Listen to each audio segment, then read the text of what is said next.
ವೇದಿಕೆಯಲ್ಲಿ ಉಪಸ್ಥಿತರಿರುವ ಮಹನೀಯರೇ, ಇಲ್ಲಿ ನೆರೆದಿರುವ ಧರ್ಮ ಭಗಿನಿಯರೇ, ಪೋಷಕರೇ ಹಾಗೂ ಶಿಕ್ಷಕರೇ ಹಾಗೂ ಮಕ್ಕಳೇ, ಸೈಂಟ್ ಜೋಸೆಫ್ಸ್ ಪ್ರೌಢಶಾಲೆಯ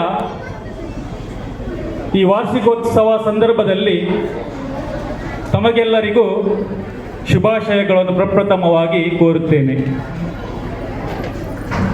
ಪಂಡಿತ್ ಜವಾಹರ್ಲಾಲ್ ನೆಹರು ಅವರು ಒಂದು ಮಾತನ್ನು ಹೇಳಿರ್ತಾರೆ, ಇಂದಿನ ಮಕ್ಕಳೇ ಮುಂದಿನ ಜನಾಂಗ. ಒಂದು ಮಾತು ನೀವು ನೆನಪಿಟ್ಕೊಳ್ಳಿ, ನೀವು ಜಗತ್ತಿಗೆ ಒಂದು ವ್ಯಕ್ತಿಯಾಗಿರಬಹುದು, ಜಗತ್ತಿಗೆ ನೀವೊಂದು ವ್ಯಕ್ತಿಯಾಗಿರಬಹುದು, ಆದರೆ ನಿಮ್ಮ ಮಕ್ಕಳ ಪಾಲಿಗೆ ನೀವೇ ಒಂದು ಜಗತ್ತು.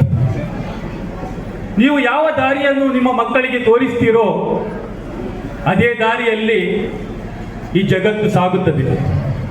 ಜಾನ್ ಡಬ್ಲ್ಯೂ ವೈಟ್ ಹೇಳ್ತಾರೆ, ಮಕ್ಕಳೆಂದರೆ ನಾವು ನೋಡದ ಸಮಯಕ್ಕೆ ನಾವು ಕಳಿಸುವ ಜೀವಂತ ಸಂದೇಶಗಳು. ಮಕ್ಕಳೆಂದರೆ ನಾವು ನೋಡದ ಸಮಯಕ್ಕೆ ನಾವು ಕಳಿಸುವ ಜೀವಂತ ಸಂದೇಶಗಳು. ಅಂದರೆ ಮುಂದಿನ ಪ್ರಪಂಚ ಅನ್ಯೋನ್ಯತೆಯಿಂದ ಬಾಳಬೇಕಾ, ಹೊಡೆದಾಡಿಕೊಂಡು ಸಾಯ್ಬೇಕಾ ಎಂದು ಬಿಟ್ಟದ್ದು ಈ ಪೋಷಕರಿಗೆ. ನೀವು ಯಾವ ದಾರಿಯಲ್ಲಿ ಮಕ್ಕಳನ್ನು ಕಲಿಸ್ತೀರೋ ಅದೇ ದಾರಿಯಲ್ಲಿ ಮುಂದಿನ ಜನಾಂಗ ಸಾಗುತ್ತದೆ. ಆದ್ದರಿಂದ ಮಕ್ಕಳಿಗೆ ಸರಿಯಾದ ನೀತಿಕತೆಗಳನ್ನು ಹೇಳಿ ಸರಿಯಾದ ದಾರಿಯನ್ನು ತೋರಿಸಿ ಅವರಲ್ಲಿ ಆತ್ಮವಿಶ್ವಾಸವನ್ನು ತುಂಬಿಸಿಕೊಳ್ಳಿ. ಈಗ ಆತ್ಮವಿಶ್ವಾಸವನ್ನು ತುಂಬಿಸುವುದು ಹೇಗೆ?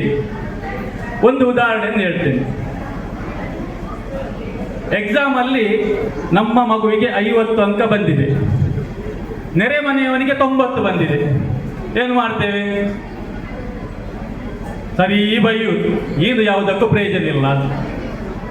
ಇದರಿಂದ ಏನಾಗ್ತದೆ? ಮಕ್ಕಳಲ್ಲಿ ಆತ್ಮವಿಶ್ವಾಸ ಕುಗ್ತದೆ. ಹಾಗಾದ್ರೆ ಹೇಗೆ ಆತ್ಮವಿಶ್ವಾಸವನ್ನು ಬೆಳೆಸುವುದು?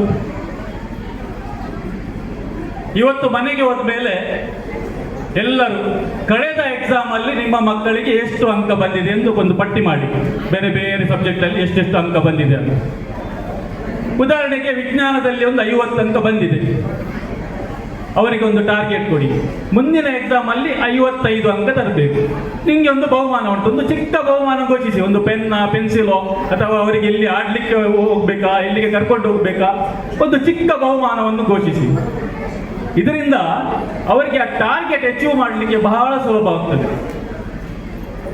ನಾನೇನಾದ್ರೂ ಸಾಧಿಸಿದ್ದೇನೆ ಎಂಬ ಆತ್ಮವಿಶ್ವಾಸ ಮೂಡ್ತದೆ. ಒಮ್ಮೆ ಈ ಆತ್ಮವಿಶ್ವಾಸ ಮೂಡಿದ್ರೆ 50ರಿಂದ 55, 60, 65 ಬೆಳೆದು ಉತ್ತಮ ಅಂಕವನ್ನು ಅವರು ಗಳಿಸ್ತಾರೆ. ಮಕ್ಕಳಿಗೆ ಪಾಠ ಹೇಗೆ ಮುಖ್ಯವೋ ಆಟ ಕೂಡ ಮುಖ್ಯ. ಇಡೀ ಊರಿನ ಜನರು ಮಕ್ಕಳು ಮೈದಾನದಲ್ಲಿ ಆಟವಾಡಬೇಕಾದ್ರೆ ನಿಮ್ಮ ಮಕ್ಕಳನ್ನು ಮನೆಯಲ್ಲಿ ಕೂರಿಸುವುದು ಕೂಡ ತಪ್ಪು. ಆ ಸಮಯದಲ್ಲಿ ಆಟಕ್ಕೆ ಕಳಿಸಲೇಬೇಕು. ಮಾನಸಿಕವಾಗಿ ಬೆಳೆಸಲು ಕೂಡ ಇದು ಬಹಳ ಪ್ರಮುಖವಾದದ್ದು. ಮಕ್ಕಳೇ, ನಿಮ್ಮ ಪೋಷಕರನ್ನು ಗೌರವಿಸಿ, ಅವರು ಎಷ್ಟು ಕಷ್ಟಪಡ್ತಿದ್ದಾರೆ ಎಂಬುದನ್ನು ಅರಿತುಕೊಳ್ಳಿ. ಪೋಷಕರೆಂದರೆ ತಮ್ಮ ಕನಸುಗಳನ್ನು ಮಾರಿ ನಿಮ್ಮ ಆಸೆಗಳನ್ನು ಈಡೇರಿಸುವ ತ್ಯಾಗಿಗಳು. ಪೋಷಕರೆಂದರೆ ತಮ್ಮ ಕನಸುಗಳನ್ನು ಮಾರಿ ನಿಮ್ಮ ಆಸೆಗಳನ್ನು ಈಡೇರಿಸುವ ತ್ಯಾಗಿಗಳು. ನಿಮ್ಮ ಪೋಷಕರನ್ನು ಅರ್ಥ ಮಾಡಿಕೊಳ್ಳಿ. ಮುಂದಿನ ಸುಂದರ ಪ್ರಪಂಚ ನಿಮ್ಮದಾಗಲಿ. ಧನ್ಯವಾದಗಳು.